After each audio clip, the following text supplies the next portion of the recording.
Good morning here on a Friday. Not normally in here. We're later than usual, but that's okay. We kind of scheduled this one around for Bill Bender's going to join us in just a little bit, talk a little bit college football. We haven't had Bill on in a half a minute, but he was kind enough to join us. And he was set up to go last Friday before Helena had other plans. That's basically how that worked.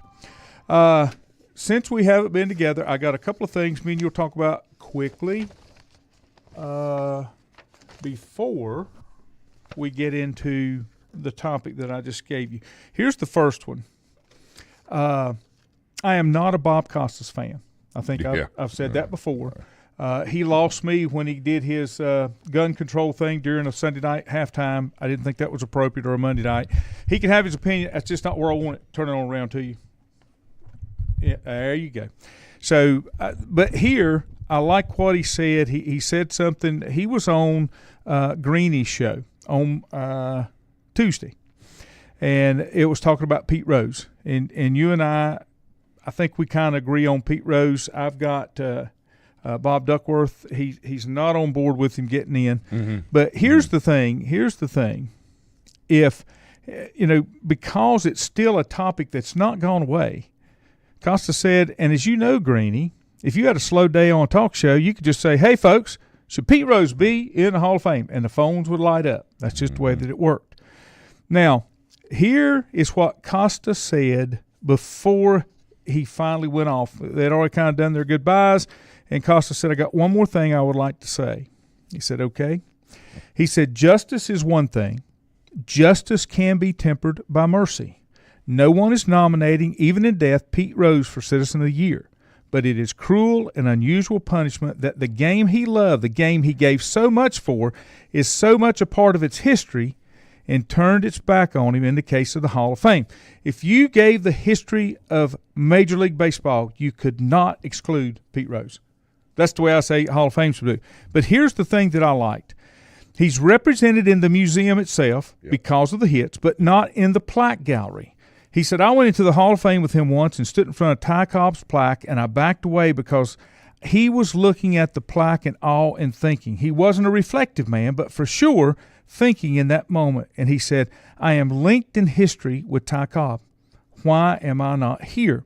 Now, part of the answer is it's your own doing, Pete, but other people could have undone that part if by tempering justice with mercy, and in his case. And now, if someday he gets in, if someday they relax the rule, he gets in, it seems almost just as cruel because he can't smell the roses. But the part of that is that there's an asterisk at the bottom of his plaque that says, banned from baseball in 1989 for life. It should be part of the record, but he should be in as a player. When I look at the players and baseball did not have a rule against roids. I get that.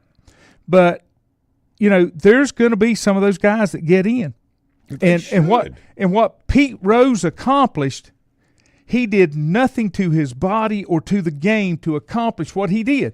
It was stuff outside, and I've said this before, and you know this. If you went back and look at some of your heroes that are in the baseball, football, basketball Hall of Fame, a lot of them were not good human beings. They've got stuff that they've got things that really wasn't what should be done by a person in that position, but you're not nominating and putting people in the Hall of Fame. We've said this based on them as a person. You're putting them in based on their accomplishments. Now, your thoughts. Unbelievable. Just unbelievable. There's so many pros and cons to why Pete's not in. Mm-hmm. Okay.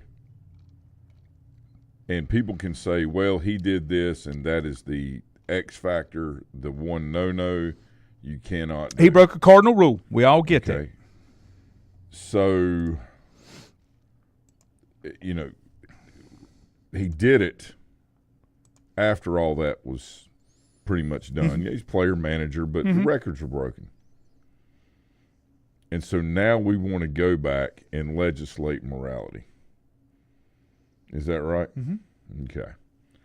So what's happened is a group of elites, like always, have gotten on a narrative okay, and they just pound it. And then others jump on top of it and say, you know what? I'm going to follow the lead. I don't know what I'm talking about, but I'm going to follow that lead. But in a straw poll, I just about guarantee you the popular vote would be way the other way for Pete to get in. 100%. But, I say 100%, very high percentage. But I do understand. I do too. Why some people feel he doesn't need to get in. I'm just saying, there's so many skews to things that we look for and expectations that we set. Remember when we figured out our dads were actually human? Mm-hmm. And how disappointing that was, that they had flaws? Yep. Just like my kids know about me. It's just part of life. And what Pete did he kill anybody? Mm-mm. No. Did he treat people good or bad? Probably both. We all have. Was he loyal to the game? Absolutely. When did he break from that? It's thought to be known later in the career when he was betting. Did he ever bet against his team? Not that we know of. And the thing about steroids too. I was getting ready to go there. Go ahead. Okay. With Pete, personally, should have been in right after he retired. Within his 5 years. Yeah, should have been in. Mm-hmm. And all of a sudden it's okay for a commissioner of baseball to make those decisions, but yet we can't do that at the college football level or at the collegiate athletic level, even though we want to treat it like pro sports now. Okay? That's a whole nother issue. The thing about steroids is this. Do you think one kid, that went and watched Sammy Sosa, Mark McGwire, and Barry Bonds is going to say, I wish they hadn't done the things that they were alleged to do or probably did. Mm-hmm. And I'm glad that, what are they going to say? I would forego my experience of watching that. Now, I'm not saying it makes it right, but I want you to think about what I'm saying.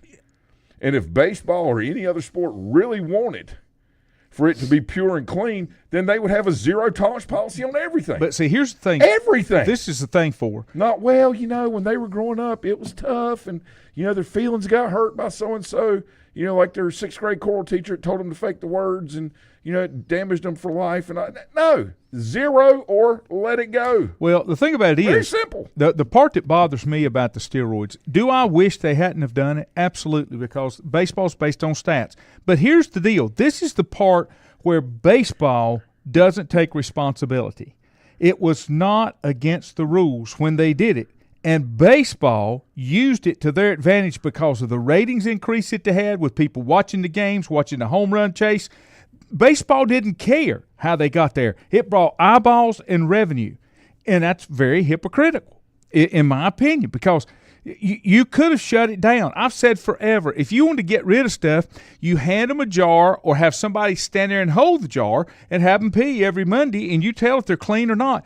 But there's a lot of times they don't want to know, especially if it's in their benefit. Well, of course. They're providing a product and a service. Mm-hmm. And all of a sudden there's all these moral things that are coming around it that are always talked about after the fact. Yep. Yeah, and this is the other thing. All these criticisms of steroids are by people mostly that could never hit a baseball. Right. That could never hit one. Okay, if you've never stepped up and faced 94 or 92 against Brian Taylor at 17 years old, 18 years old, all right, the first pick of the Yankees in 91, faced him in 90 state games. All right, 92 miles an hour, left side. The degree of difficulty hitting the ball, all right, steroids only makes you stronger. Mm-hmm. Okay, it doesn't necessarily make your hands lightning quicker or anything like this, okay? And all of this is debatable. But those same people that criticize, and I'm going to go out on a limb here, and some people aren't going to like it and say, well, that's crazy. You can't. Hey, look, that's your opinion, but I've been there and done it, okay? I've been there and done that. Mm-hmm. It's the same people that say, well, it's okay to have eye surgery or wear contacts. Let me tell you something. If you can't see the friggin' ball, you can't hit it. Steroids and all that may make it go a little further or, whatever, make your body recover quicker. But if you can't see it, you can't hit it. Now, I went through a thing right after I graduated where I could not pick up the ball or pick up objects very well between 20 and 50 feet. I had to go to the doctor. I was like, I can't hit. Something's going on. I'm losing the ball. What's going on? And it was just something temporary that eventually I got out of. But I had to go and I had to wear contacts for a summer. It took me 2 weeks to get adjusted to them. It was awful. But it still Go from 2010 to that. It wasn't just about baseball. That would affect you in your regular life. That's what I'm talking about, okay? So, and a lot of people say, well, you can't compare having, surgery on your eyes or wearing contacts to steroids. Listen, no. You don't get to pick and choose, all right? You don't get to pick and choose. You don't. Unless they have specific rules. Okay, you don't get to pick and choose. You can have opinions, but that don't make them right or valid, okay? When you can't see the ball and you enhance your vision, what does that allow you to do? Okay? But it's allowed you to do it for multiple things. But we're talking about – I understand. But we're talking about baseball. Right. How is that okay and not enhancing your body to be able to recover from performance and the benefit, which is not really a benefit long-term in health, but the benefit is being stronger? How do we equate steroids with guys having multiple concussions? All of a sudden, everybody wants to regulate everybody else's health and not worry about their own. Mm-hmm. That's one of the problems we got in this country, too. Big time. Everybody wants to tell everybody else what they need to be doing instead of looking at, living inside the glass house. Laney, this is a major issue. Oh, no. And the thing about it is it life or death? No. But what happens is we all skew from the very basics of something at itself and try to come up with opinions and thoughts and reflections and what's morally right here versus what. Listen, if you're going to have rules, okay, if you're going to have rules, it has to be 100% this way and nothing this way or it will not work. And that's where the problem is. You don't have rules if the rules aren't hard and fast and enforced. And Bob Costas talk about mercy and justice and, and use all these words and, try to hypnotize everybody with, awe and all these things. And he can say what he wants to. He's an American. He's got a right. I don't care where he does it. I may not agree with it on TV, but if they give him the time, that's his right. I don't like it, but that's his right.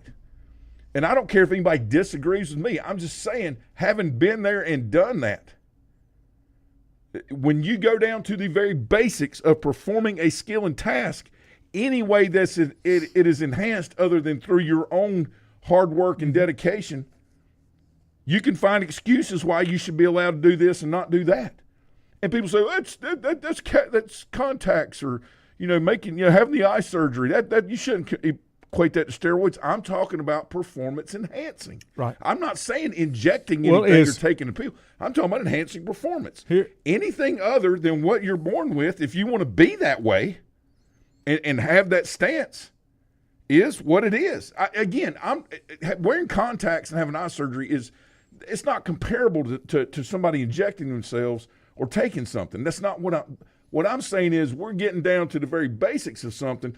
What are we talking about? What is the premise on which this has evolved? And all of a sudden, the morality that goes with these things and whether or not people should be deemed successful, or we look back in armchair and say, Tua should never be able to play football again. Well, you know what? He's got people he's got to feed. He's got a family he's got to take care of. It's not up to anybody else except him how to manage and regulate his health. If he works for an institution that has policy, that's different. He's an employee. Right. Okay? That's right. But he could very quickly go to Canada and play football and make a lot of money. Sure. So, this whole thing about it's what's for discussion. All but these things but what it is, it's ridiculous. But if there is a rule or procedure in place, as long as everybody follows the same one, and with Tua, I was reading on some of that, the biggest thing that will get him on the field is he has to be evaluated by somebody that has absolutely no connection to him, the NFL. Do you really teams. believe that's true, though? I would hope that it is. Really believe I would true? hope that it is. That's kind of like saying you have an independent lawyer come in and investigate the Clintons or investigate Barack Obama or Donald Trump or Joe Biden. Independent. Really? In the swamp? Let me tell you something. Anything that is big in business that makes billions, potentially trillions of dollars long term, independence is a nice word to be used, but let's get on the reality thing here. That's why everybody's got trust issues now with all the things that go on. Yeah. Right? the same governing bodies, whether it be our, federal government, state government, local, whatever, for years told us eggs were bad for us and Cheerios were heart healthy. Mm-hmm. How's the 50 years of no fat worked out for a certain generation? Yep. Not real good. And I'm not going on a political kick. What I'm saying is you got to be an independent thinker and do your own research. And when I say you, I'm talking third person. Instead of just jumping on the bandwagon. Mm-hmm. That's kind of like following the Pied Piper around. Oh, the music's beautiful. Let me follow this. And all of a sudden you're in trouble when you get to the destination. This whole thing, people can have opinions, and there's nothing wrong with that. They can be misinformed, ill-informed, and still believe things. That's what makes America great. But to condemn others for their behavior when you're just following a narrative and you don't know jack squat about it, there's a problem there. Yeah. That's the morality problem right there. Before we get Bill on, while I've got your head ready to explode, let me bring on the latest thing that came up, and we differ on this probably when we talk about NIL. I have no problem with NIL if it's regulated, if it's treated the same. The problem with it is it came out and it got out of hand quickly because there were no rules. It's crazy, wasn't it? Now, here's the deal. A judge has ruled that public school athletes in North Carolina can have NIL. And I am completely fine with that because here is the thing, that the one thing that I thought was important, there was a letter written by Senator Amy Galey, a Republican representing Randolph and Alamance counties. Yep. It said it's taken the board too long to address NIL at the high school level. Agree. The high school association, the legislature, the NCAA, that's how it got out of hand because everybody kept saying, they're not going to do that to us. We're the big dog. Now, we're immune to that. We can keep this out of here. But they couldn't, and now it's a disaster. The only thing that I have said about NIL in high school, I don't think it really matters as much as it does in college. But if somebody signs a 1-year NIL deal, and it lists, if you go look at this, it's from The Athletic. If you go look at it, what you will see is the contract that they were offering this kid and what he can do. He can't put anything on his body on the field. He can't make references to it on the field. He can sign autographs. He can sell things. He can make appearances, all those type things. Mm-hmm.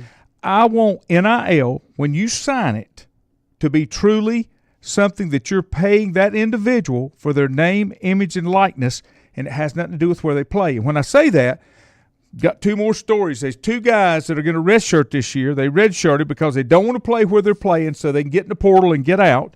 That's wrong. And if they're on NILs, their NIL should go with them. If you want to stop the colleges from using it as a recruiting tool, any money that player signs for, that money's his for a year. It doesn't matter where he plays.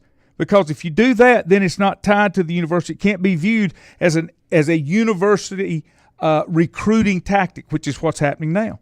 I have no problem with people making money. That's no problem at all.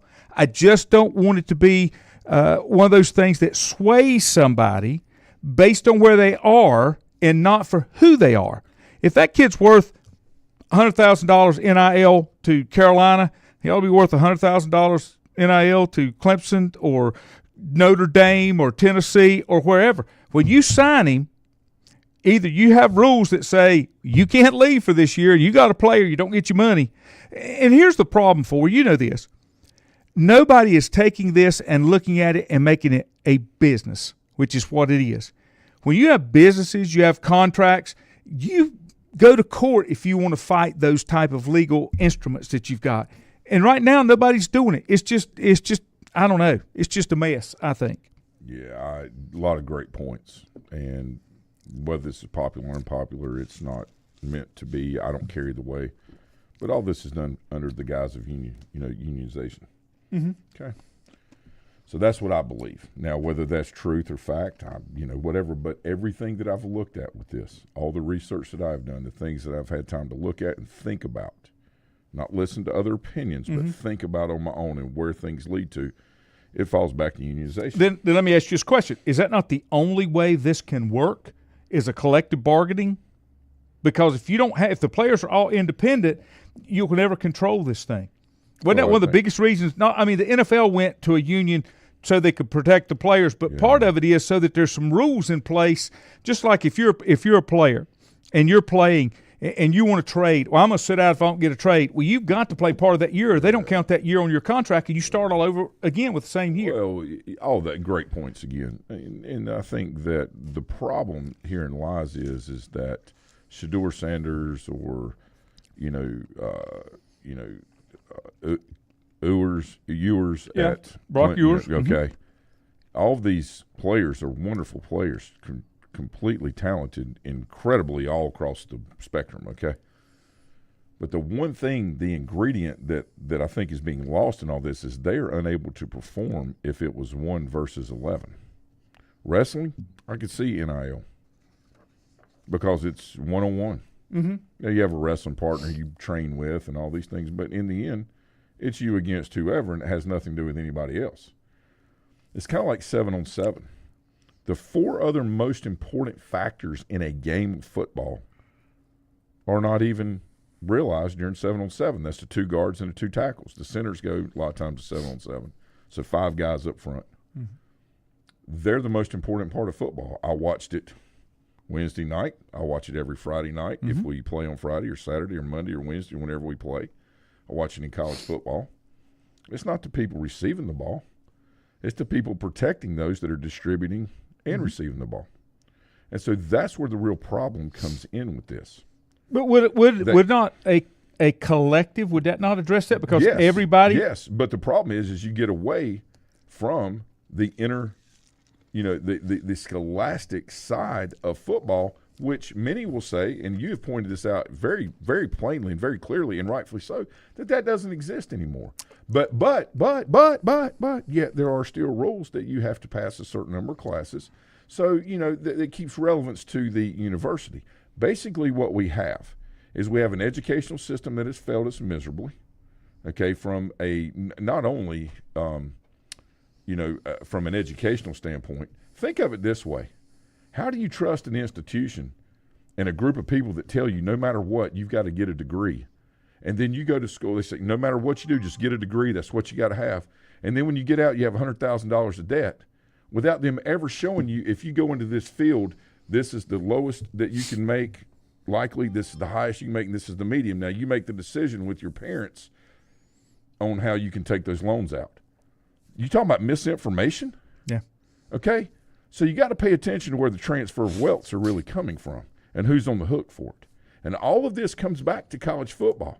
Eventually there's going to be a bailout of college football of some kind down the road, of institutions having to close, not be able to have teams. Do I know that? No. I just think that's going to happen based on all of this I see, because it always starts with the top brass of anything and works its way down. And then when it gets all the way down and the top is not benefiting from it anymore and has to come up and pay, they want everybody else to pay for it. Mm-hmm. Lanny, this is a disaster. The one word that you had to say in this whole thing was no. But that wasn't good enough. But you can't put the cork back in the bottle. You can, but you got to be able to accept the absolute catastrophe that would go with it. Mm-hmm.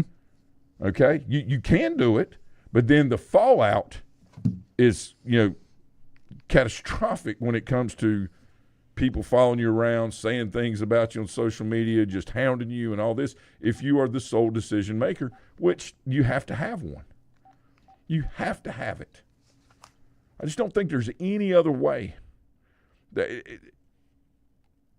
We're at a point now where we're trying to put Band-Aids on everything instead of doing major surgery.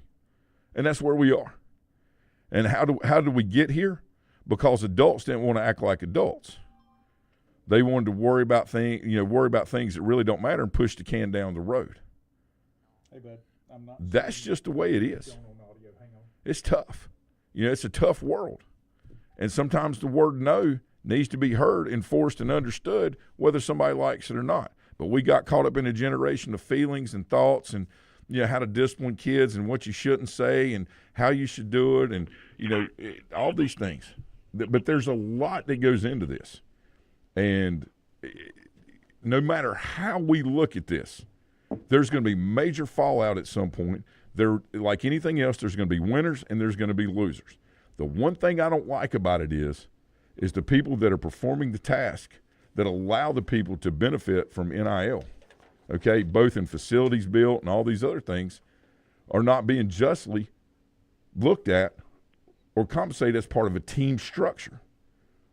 And, we all have to do our part. And I think that's the great divide in this. Do I have the answer to that? No. I'm just throwing that out as something else to consider and think about.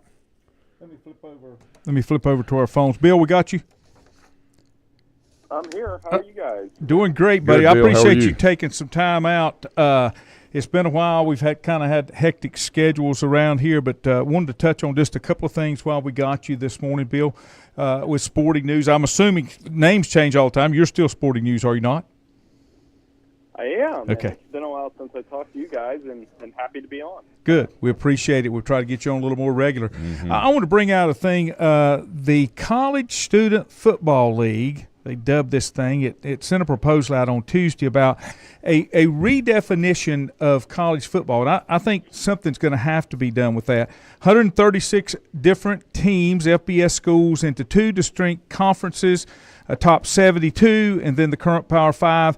And it would be a Power 12 conference, and you would have these geographically made up, and it would only be for football. Do we not have to get to something like that to keep schools and leagues and conferences from robbing each other all the time? Yeah, I mean, you guys are in ACC country, and there'll be some surreal moments this weekend when you have SMU and Louisville playing in a key ACC game, or I've seen the memes for the Miami Cal game. I've laughed. If you don't have a sense of humor, then But I think we are headed. Lanny, for all these years I've talked to you, I think we're headed towards that Super League model. I don't know how long it'll take, and I saw Greg Sankey's comments this week that he doesn't want to beat the SEC. He wants the SEC to be above everybody else.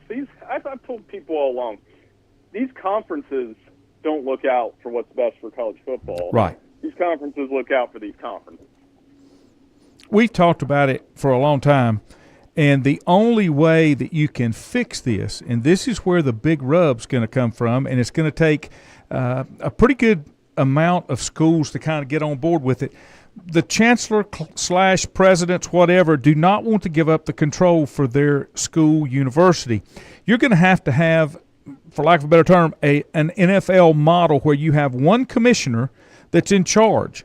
And, this particular thing, this whole entity would negotiate the TV deal. So you wouldn't have one division robbing another division because they got more money. And, of course, the SEC doesn't do it, but nobody's going to tell me that Vandy is a top, 25 team.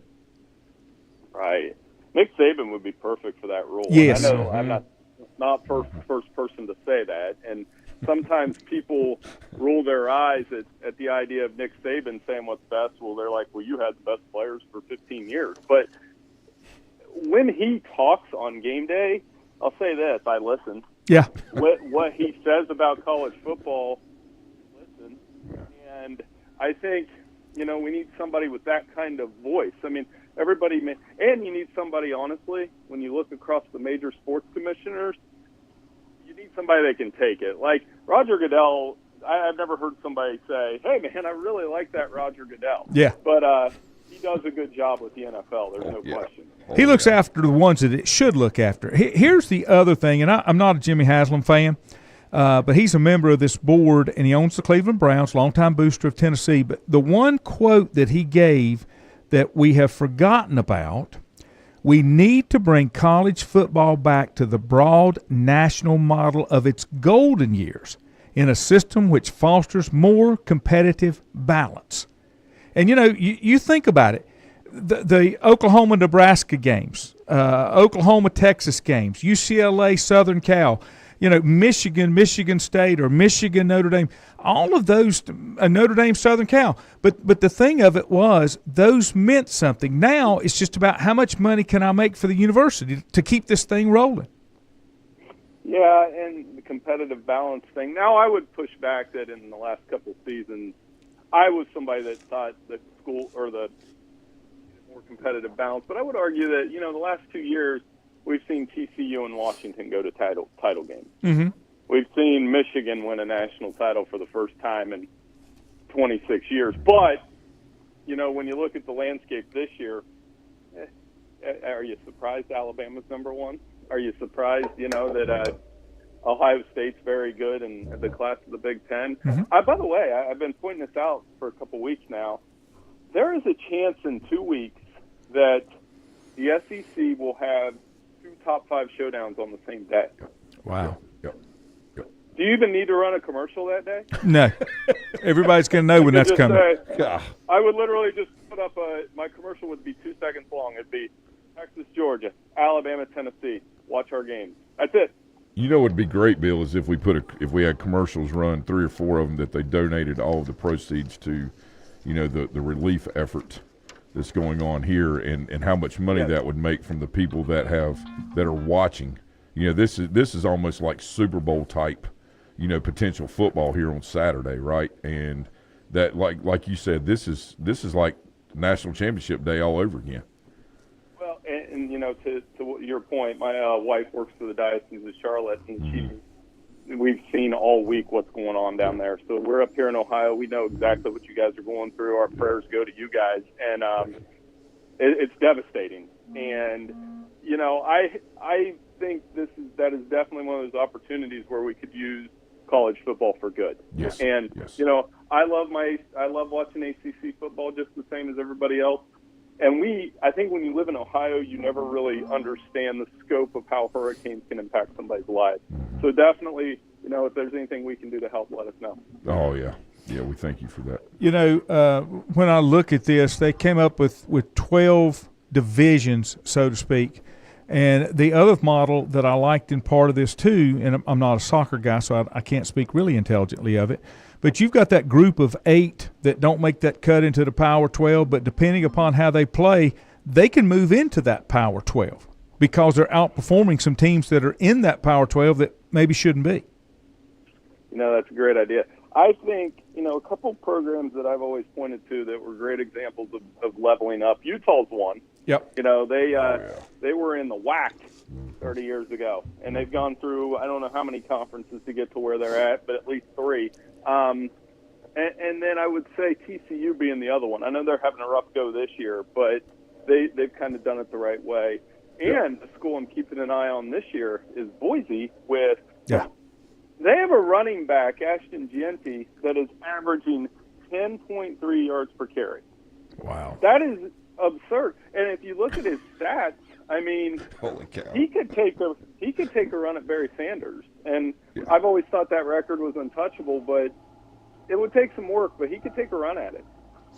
Well, and this would be a thing. I don't think that we can solve the problem that we've got. And, this Florida State, of course, Florida State might not be interested in going to the ACC now, and Clemson and East that are wanting to make a move. But we've got to stop poaching each other for the benefit of few, because college football is too big and too respected to continue down the road that we've got. You got to even it up. And the other thing that I would say, Bill, in this model, it would be nice if they could play. All right, they've got like East, Mid-East, Great Lakes, Midwest. That's just 4 names. Well, the East this year plays the West next year in their non-conference. Those kind of things. Kind of like the NFL does. You know where it's going to be. Make everybody play the same level of competition. And then the other thing you do with the group of 8, they have their own championship, just like it used to be years ago. Yeah, I mean, these aren't bad ideas. And I think I'm interested to see how the 12-team playoff works and if it generates excitement. I think one thing it's done – well, the good and the bad. The good, yes, we're going to have some games that are going to matter late in the season. The bad is, I already see people piling on and saying, well, why is Notre Dame in the playoff picture? And why is Michigan in the playoff picture? Or why is USC? Well, it's like because you can lose games now. It's like the NFL playoffs. Like Atlanta beating Tampa Bay doesn't eliminate Tampa Bay last night. Right. So you're going to have to learn to live with that end of it. The one trend that's bothering me, though, is this idea, and I'm seeing it this week, these guys that are transferring to preserve their red shirts, and some of them are starters. And I was going to bring that up, yeah. So I mean, I'm very against this one, because if you're transferring to save your red shirt for playing time purposes, sure. But if you're a starter and a team leader and you're doing this, maybe because your team's 2-2, I mean, come on. That's not what the intent of the rule was. No, and here's the other thing, Bill. And there's a defensive lineman and also a quarterback that they just kind of shut themselves down. If you had some type of a agreement overall and the competitiveness was back and wasn't so one-sided that they're thinking, like at UNLV, I'm not going to get the exposure if I could transfer to a Michigan or I could transfer to another type school. If all of these were kind of on the same playing field as from a competitive standpoint, and I don't like the ability for them to move and kind of call their own shots like that in the middle of the season. There should be some certain windows that are opened up, and we talked about it earlier. The NCAA just turned their head for too long and said, well, this is never going to happen. I'm not going to deal with it. And now we got to try to come back and rein this thing in and get some control over it. I agree. And you open the Pandora's box, yep. And these things happen. It doesn't mean, like, when I say things like this, like some of my friends accuse me, they say, well, you just hate college football now. It's like, I don't. One of the things I do miss about it, and then somebody that grew in Big Ten country, is I don't like the gap between an Ohio State and Michigan last year, more so than this year. When you see Ohio State beat Michigan State like 45-7. Yeah. When I was playing in high school and growing up, going to Michigan State was a grinded out game.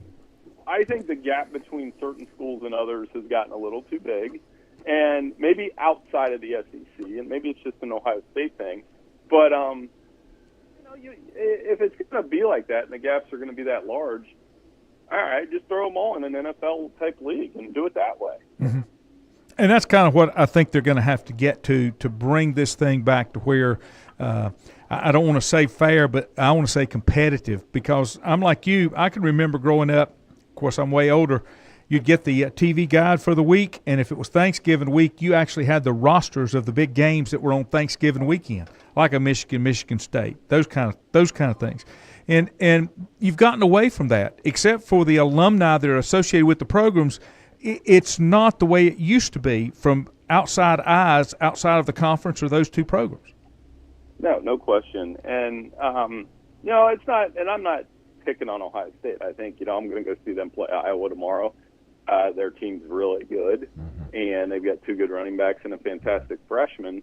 But, yeah, you want to see some competitive balance. That's why the NFL works. That's why the NFL crushes it. Like, when you're – as you know, Lanny, or I hope you remember, I'm a huge Green Bay fan, and it's like you can get through September now in the NFL, and you'd be like, we're 2-2. Yeah, we're like everybody else. Yeah. There's a competitive – the one thing nitpick there is, like, they do treat September like preseason in the NFL anymore. But it's a long season. You have hope, and the competitive balance, well, with the exception of the Chiefs, I suppose. But that's because Patrick Mahomes is that good. Right. But the whole thing about it, Bill, the way that I look at it, when you look at the NFL, every week matters. In college football, there's a lot of weeks that don't matter. You just know what's going to happen. Right, and like with the fact that we're talking about all this stuff off the field, we barely talked about this week because this is one of those weeks that doesn't. I hate to say it. Yeah. Well, I had an editor tell me this once. I use this line all the time. Never tell somebody something is bad, or otherwise they're not going to read your stuff. So I think advice, you got to try to figure ways to sell. The way I would sell this week is you do have two top 10 teams on the road, Missouri and Michigan, that are underdogs, and it is a little bit of an appetizer week for next week, which is unbelievable. You know, that's the kind of weekends we live for. One final thing, I'll let you go. Mac Brown retire? If he does, the James Madison game was bad. I've been around Mac a lot. I've always said that Mac is literally the nicest guy in the sport. Yes. He is. And I always use the line, he's probably the last nice guy to win a national title. It's very true. Very true. And I love Mac. He's classy. I do think some of the things around the sport have worn on him because he's seen all of the things that we've just talked about in the last couple minutes. And I've always thought he's great in the booth. He's great to be around. He's classy. I'll tell you a quick story. I sent him a video of my son playing quarterback a couple years ago. My son's in 7th grade, so it's not like a recruiting violation. it was actually of my son getting sacked, and he said, your boy just needs to step up in the pocket, and he found out the hard way what happens when you don't. But so he is literally the nicest guy in the world. Oh, so if he does, great. If he doesn't, college football league's still around. Well, I'll tell you this, Bill. I believe you're right. I've actually talked to him when I was in high school. I was down at what they call the state games in North Carolina, and I was playing baseball down there. And he came in the training room, or where they call the training table, the dining hall, and talked to all the players of all the kids in the high schools representing 8 regions around the state of North Carolina, hundreds of. And he just went around and talked to everybody, asked us, about things and where we were and who we knew. And he's just a superhuman being. There's no doubt about it. And I'll tell you this, I think if Nick Saban were to be the director of college football, that he would surround himself with people like, somebody like a Mac Brown, that he could, be with and talk about and address the matters most important to college football. I mean, yeah, there are good guys in the sport. I've been around Jim Grobe a lot, the old wing coach at OU. There's another one. Yeah. Like, you can find them if you look hard enough. Right. So, they are an endangered species, though, unfortunately. They are. Can't last long enough. Bill, thanks for your time. I'll be in touch and see if we can't get you back next week. Let's make this a habit. Thanks so much, guys. Thank you, buddy. Appreciate you. Have a great week. You too, man. Thank you very much. You as well. Hey, guys, that is Bill Bender, Sporting News, and I've got to go do real work and stuff now. But we'll try to get Bill on a regular basis. Got one for you before we go. Okay. All right. So Bill made up a great point about how good Patrick Mahomes is. Mm-hmm. Are you ready for this? But what we've heard the last week is Jalen Hurts really, a quarterback? Mm-hmm. Is he really the guy, or do they need to do? All right. They both have the same completion percentage, 68%. Jalen Hurts has 930 yards passing. Mahomes has 904. Total TDs between the two of them, 6. Like 6 here, 6 here. Mahomes has thrown 6 interceptions. Hurts has thrown 4. Quarterback rating, Hurts 85, almost 86. Mahomes 89, 90. I think it matters in the way you perform the skill that gives the narrative to how good you are versus the actual stats that line up that say, where do I compare against others? The way Mahomes goes about what he does and the way Hurts goes about, they're both extremely professional in what they do. And they both divert things away that don't matter about football and focus on that. But this is the way the media portrays Mahomes as a narrative. He's a magician. How does he do it? Now look at his stat line compared to Jalen Hurts. This is what they do with Hurts. You hear people say bum and turnover machine. He has less turnovers, less interceptions, by 2 after 4 games. The difference to me in those two quarterbacks is the two guys that are at the head of it. Completely agree, but what I'm saying is that's why stats are so skewed. Yeah. Because a lot of times things happen when the game really is out of hand or doesn't matter. It's like looking at somebody that has, he's got this so-and-so plays on this bad team but has all these passing yards. That's because he's throwing the football the last quarter and a half of the game, and they're not running because they're trying to play catch-up. And the defense is in prevent. So you got to be specific to what I'm trying to say is in how you apply the stats and the narrative in which you apply them. And the only thing that matters in the end is if you are a winner or if you are a loser. That's right. Okay? When you try, that skews you to the loser side. Okay? It just does. Mm-hmm. Because in life, you got to get it done. Yeah. We all want to give effort. Yeah. I say all. As competitors, we want to try our hardest and be the best we can be. Yep. But that's what separates us. Yeah. And it's all about narrative. That's what I want to point out. The narrative in the media and how they portray certain people is based on how they want things perceived and the narrative they're trying to perform that has nothing to do with sport. That's the way everything is. That's the way everything is. That's kind of what I'm getting at. Yeah. Well, it's just like I've said on here, when I'm talking about stuff and I give an opinion, don't take my word for it. Go look it up. Yeah, go look. I want you to go look it up. I'm just giving you something to think on. Yeah, I'm giving you something to think on. But you need to do your own research and come up with your own, because that's what's happening now. You've got too many writers that will run that story the way that they feel like. And with most writers, Bill excluded, they're doing it for clicks. They present what it is based on how much rile they think they can get out of people reading it. I just got horrible news. Horrible. Brian Craig, who went to LR, he's from AC Reynolds. Mm-hmm. He played baseball at Lenore Ryan. I actually played against him in high school. Mm-hmm. Played the playoff game against him, football and baseball. He's a year older than I am. He's one of my dear friends. I've known him for 40 years, 35 years. When I was at Irwin coaching baseball and football, he was at AC Reynolds coaching. He coached at East Burke when he got out of college, did a student teaching, then went back home to Mountains. They live in the AC Reynolds community. He lost 10 family members to a mudslide. Not surprised. Okay, and it's awful.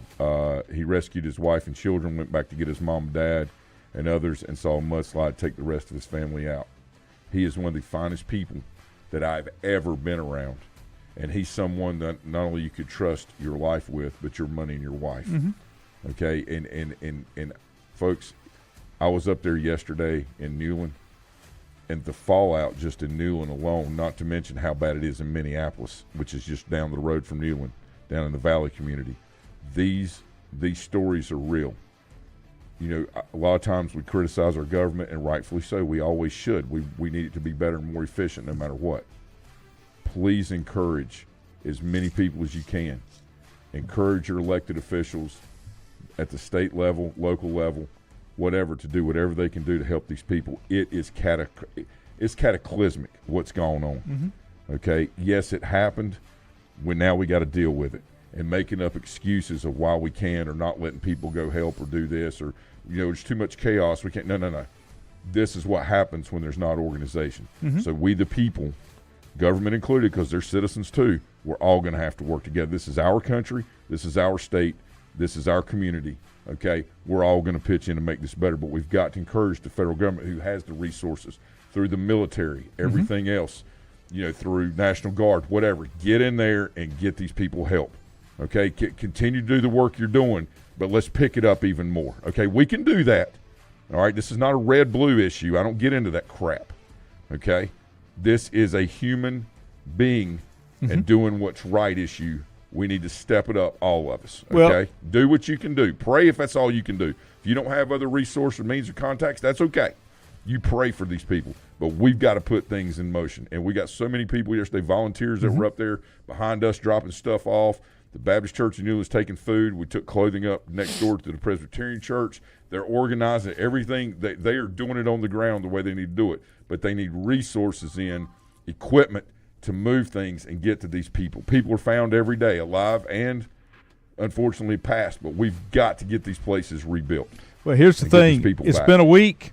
It's not even close. This is going to be, if you've seen projections, I-40 is looking to be closed until fall of next year. I-26 spring of next year, and those are very optimistic. I think they should re-divert I-40 up through Madison County on 2570. It's a cleaner route. They should have done it 50, 100 years ago, or whenever it was. They decided to do that. But politics got involved, okay, from what I understand. Yep. Okay, and I don't have fact to this. This is hearsay. But politics got involved in why they put 40 over the gorge instead of taking it up through Asheville and Madison County, which is a much cleaner route into Tennessee and on to Knoxville. Okay, so we got to start doing things that make the most sense and addressing the matters most important to people instead of worrying about a friggin' pocketbook. That's okay, exactly because right. in the end, in the beginning, we come in neck and alone, and in the end, we leave the same way. We got to start doing the right thing for the right reasons. Hey, I'm done. Thanks.